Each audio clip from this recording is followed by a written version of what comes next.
தாய்மார்களே, பெரியோர்களே,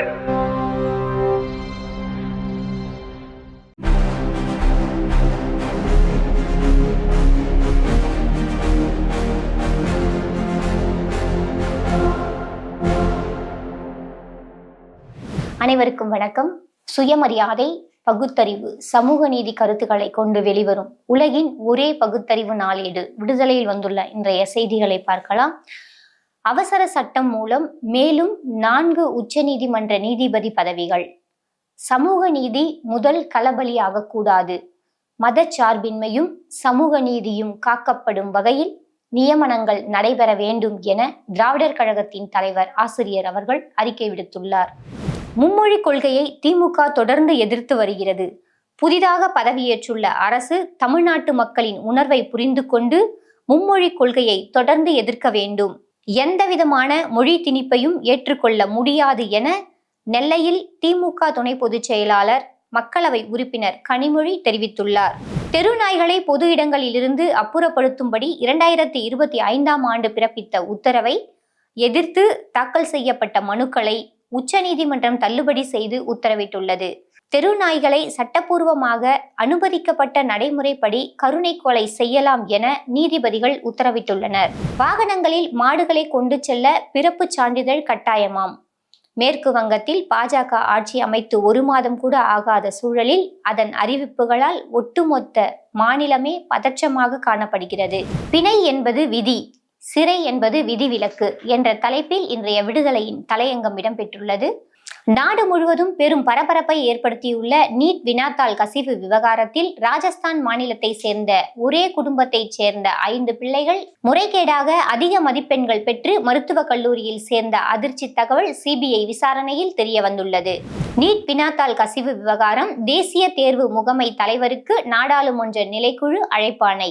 வரும் 21ஆம் தேதி ஆலோசனை கூட்டத்தில் பங்கேற்க வேண்டும் என தீர்மானிக்கப்பட்டுள்ளது.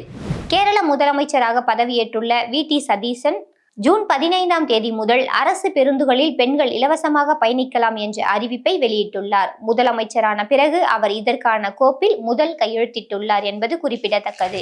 பொதுமக்களுக்கு அறிவுரை கூறும் பிரதமர் மோடி முதலில் தனது வெளிநாட்டு பயணங்களை தவிர்க்க வேண்டும் என பஞ்சாப் முதலமைச்சர் பகவந்த் மான் சாடியுள்ளார்.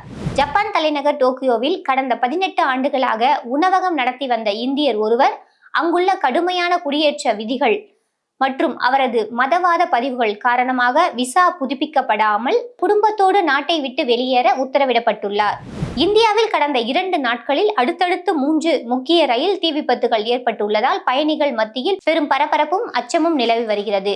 பீகார், மத்திய பிரதேசத்தில் அடுத்தடுத்த ரயில்கள் தீ விபத்துகள், பயணிகள் நல்வாய்ப்பாக உயிர் தப்பியுள்ளனர். ஓராண்டாவது எந்த குறைபாடும் இல்லாமல் நீட் தேர்வு நடந்திருக்கிறதா? ஊழலுக்கு ஓர் அற்புதமான இலக்கணம் நீட் தேர்வுதான்.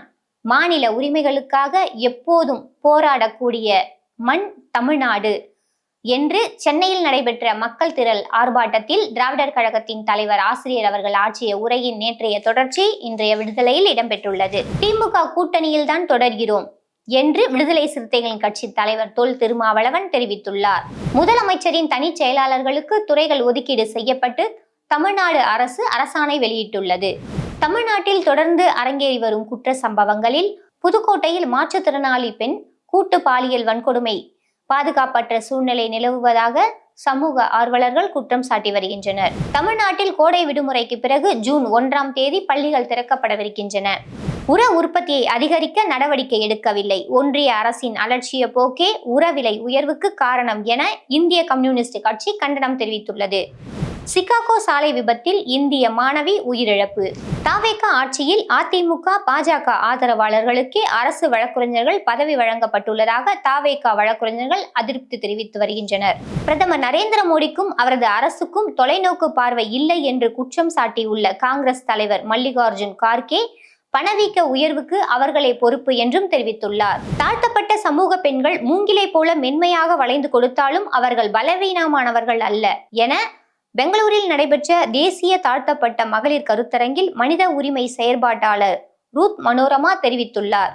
நீட் தேர்வின் மோசடிகளை தோலுரிக்கும் புத்தகங்கள், நீட் தேர்வு அவலங்கள், நீட் நுழைவுத் தேர்வு கூடாது ஏன், புதிய கல்விக் கொள்கையும் நீட் தேர்வும், நீட் தேர்வு எதிர்ப்பு, தேசிய கல்விக் கொள்கை எதிர்ப்பு, மாநில உரிமை மீட்பு, பரப்புரை பயணம் ஏன், நீட் சமூக நீதியை சாகடிக்கும் கன்னிவெடி, எகனிஸ்ட் நீட் ஒய் ஆகிய புத்தகங்கள் பெரியார் புத்தக நிலையத்தில் விற்பனை செய்யப்படுகின்றன.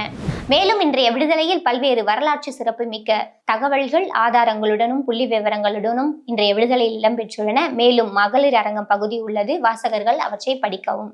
நன்றி.